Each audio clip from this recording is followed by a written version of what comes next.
Talvez você já tenha se perguntado como Deus me vê, ou tenha se questionado, será que Deus realmente me ama diante de tantos pecados que eu cometo? Por que será que dentre bilhões de pessoas dessa terra eu teria algum valor para Deus? No vídeo de hoje você verá um pouco a respeito da verdade da palavra, daquilo que Deus pensa sobre você. Vem comigo? Olá, eu sou a Bia, seja muito bem-vindo a mais um vídeo do meu canal. Aqui você encontra reflexões sobre Deus e a vida. Então, se você gosta desse assunto, não se esqueça de se inscrever e acompanhar os próximos vídeos. Eu não sei você, mas eu já me peguei pensando algumas vezes sobre como Deus nos enxerga. Talvez você já tenha até entrado numa crise de incredulidade ou se questionado sobre o seu valor diante de Deus por ter errado tanto. Quantas vezes nós temos a nossa identidade roubada, nossa autoestima abalada, porque nós não entendemos o que Deus pensa de nós. Por isso hoje eu vim aqui te mostrar algumas verdades bíblicas a respeito do que Deus pensa de você, como Ele te vê. A primeira verdade bíblica a respeito da visão de Deus sobre nós que você precisa entender é que Deus enxerga diferente dos homens. Ele vê diferente de nós. Lá em 1 Samuel 16 conta a história de quando Deus escolheu Davi para ser o próximo rei de Israel. E o que mais me admira nessa história é que os irmãos de Davi eram grandes, eram altos, eram fortes, e Davi era o caçula, o menor dentre os irmãos. No dia que Samuel chegou lá para escolher quem seria o próximo rei, ele pensou que todos os outros irmãos de Davi seriam o próximo rei do povo. Mas quando Samuel ia impor as mãos e orar sobre um dos irmãos, Deus falava com ele que não era este. Até quando Jessé apresentou o último filho para Samuel, Deus disse o seguinte, tá lá em 1 Samuel 16, 7. O Senhor, contudo, disse a Samuel: não considere sua aparência nem sua altura, pois eu o rejeitei. O Senhor não vê como o homem vê a aparência, mas o Senhor vê o coração. Nós temos a tendência de enxergar com os olhos naturais e muitas vezes desacreditamos que Deus possa se importar conosco, que Deus possa escolher justamente a nós. Muitas vezes a gente olha para outras pessoas que estão à nossa volta e questiona o nosso valor diante de Deus e diante da vida, porque parece que sempre existe algo de errado conosco. A verdade que você precisa se lembrar sempre é que Deus olha para o nosso coração. Deus não é aquele que vê a aparência. Deus não é aquele que se agrada de nós pelo que nós podemos oferecer, pelo que nós podemos dar, pelo que nós fazemos, pelo quanto nós somos bons, bonitos. Deus é aquele que nos valoriza por conhecer quem nós somos por dentro. Nas palavras do próprio Jesus, está escrito lá em João 15: ninguém tem maior amor do que aquele que dá a vida pelos seus amigos. Vocês são os meus amigos se fizerem o que eu ordeno.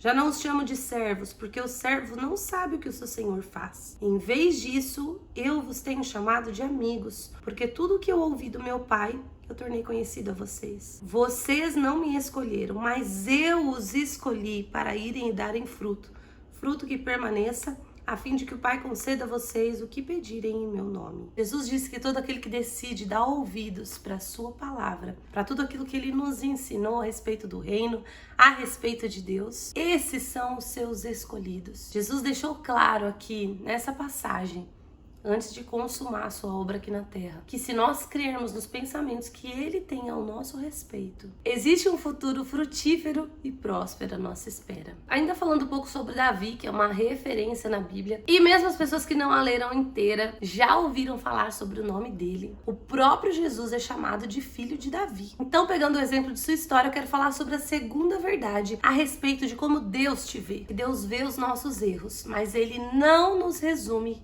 a eles. Davi, que foi chamado um homem segundo o coração de Deus, que foi escolhido por ter esse coração que agradava o Senhor, que marcou a história da nação e fez presença inclusive na história de Jesus. Quando nós lemos os Salmos de Davi, ele passou por uma montanha-russa de sentimentos. E além disso, ele cometeu um pecado muito grande diante do Senhor. Além de ter adulterado com uma mulher que era casada e tomado ela para si, Davi pediu que matassem o esposo dela. Mas quando Deus foi falar a respeito de Davi lá em 1 Reis 15, ele disse: pois Davi fizera o que o Senhor aprova, e não deixaram de obedecer nenhum dos mandamentos do Senhor durante todos os dias da sua vida, exceto no caso de Urias, o Etita. Deus aqui não ignorou o erro de Davi, o pecado dele, mas ele não resumiu Davi a esse pecado. Algumas pessoas se distanciam de Deus simplesmente porque elas pecaram e elas acham que são indignas da sua presença, elas acham que a visão de Deus a respeito delas mudou. Isso nós podemos ver com diversos homens da Bíblia.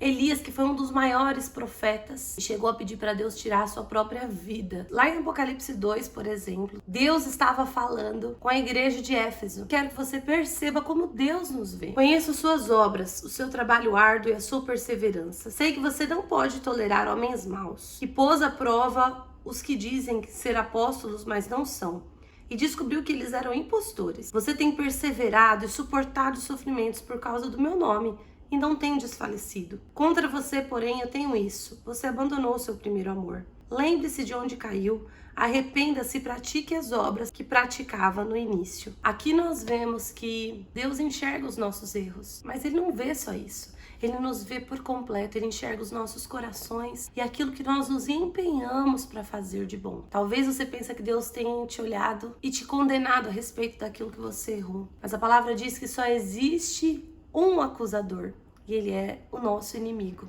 E que o próprio Cristo se coloca diante de nós como nosso advogado. Jesus olha para as nossas falhas, olha para os nossos defeitos e nos dá a possibilidade de nós nos arrependermos. Ele demonstrou isso enquanto esteve aqui e escolhia improváveis o tempo todo para ter por perto. Alguns exemplos são Mateus, que era o cobrador de impostos, não sei se você sabe, mas alguém que cobrava impostos era alguém que se aliou ao inimigo, porque Roma tomou domínio sobre aquele povo. Escolheu a Pedro, um simples pescador de temperamento muito forte e com muitas histórias que a gente já viu na Bíblia. Escolheu Paulo, que era um perseguidor da igreja. A mulher samaritana, que era adúltera e tinha uma má reputação. Quando nós estamos em Cristo, nós entendemos que Ele nos vê, não pelos nossos defeitos e pelas nossas falhas, mas por quem Ele crê que nós podemos ser nele. Todas essas pessoas que eu citei aqui e muitas outras relatadas aqui na Bíblia têm uma coisa em comum. Eles tiveram a sua vida transformada depois de aceitar o olhar do Pai a respeito deles. E a terceira verdade que eu quero que você entenda é que quando nós aceitamos a Cristo, quem Ele é e o que Ele fez por nós, Deus não mais simplesmente nos enxerga, mas Ele vê em nós a justiça de Deus. A Bíblia diz em 2 Coríntios 5:21, Deus tornou pecado por nós aquele que não tinha pecado, para que nele nos tornássemos justiça de Deus. Isso significa que pela graça, pelo favor imerecido de Deus, quando Deus olha para nós, Ele vê o seu Filho Jesus. Todas essas pessoas que eu citei aqui eram desafiadas, entravam em crises de incredulidade, em momentos de alto e baixo. Deus vinha e lembrava o valor dessas pessoas. E hoje eu tô aqui para te lembrar sobre o seu valor diante de Deus. Davi só foi um grande homem na história, porque ele entendeu como Deus o via. Que a gente possa declarar assim como ele fez lá em Salmo 139. Senhor, tu me sondas e me conheces. Sabes quando sento e quando me levanto, e de longe percebes os meus pensamentos. Sabe muito bem quando trabalho e quando descanso. Todos os meus caminhos são bem conhecidos por ti. Antes mesmo que a palavra me chegue à língua, tu já conheces, Senhor. Tu me cercas por trás e pela frente, e pões a tua mão sobre mim. Tal conhecimento é maravilhoso demais e está além do meu alcance. É tão elevado que não posso atingir. Tu criaste o íntimo do meu ser e me teceste no ventre da minha mãe. Eu te louvo porque me fizeste de modo especial e admirável. O Senhor te fez de modo especial e admirável. Entenda isso. Tuas obras são maravilhosas. Eu digo isso com convicção. Os meus ossos não estavam escondidos de ti quando em secreto fui formado e entritecido como nas profundezas da terra. Os teus olhos viram o meu embrião, todos os dias determinados para mim foram escritos no teu livro antes de qualquer deles existir. Como são preciosos para mim os teus pensamentos, ó Deus! Como é grande a soma deles! Se eu contasse, seriam mais do que grãos de areia. Se terminasse de contá-los, eu ainda estaria contigo. Deus tem numerosos pensamentos de paz e bons pensamentos a teu respeito. Creia nisso. Ele te vê com olhos de amor. Ele te vê de modo especial e admirável que Ele te criou para ser. Espero que o vídeo de hoje tenha falado de alguma forma ao seu coração, que você compartilhe essa mensagem com mais pessoas. Se você gostou, não esqueça de deixar o seu joinha aí para eu saber. Fique com Deus e até o próximo vídeo.